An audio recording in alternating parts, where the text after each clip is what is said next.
Vydírání skrze intimní video bývá postupem sexuálních predátorů. Proto jsem doporučil návštěvu školního psychologa. Jak dlouho Martin nechodil do školy?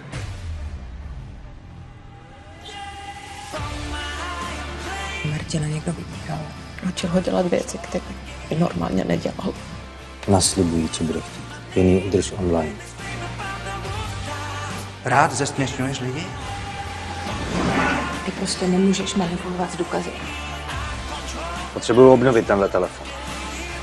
Chtěl jsem přijít na to, kdo a proč nám zabrsil.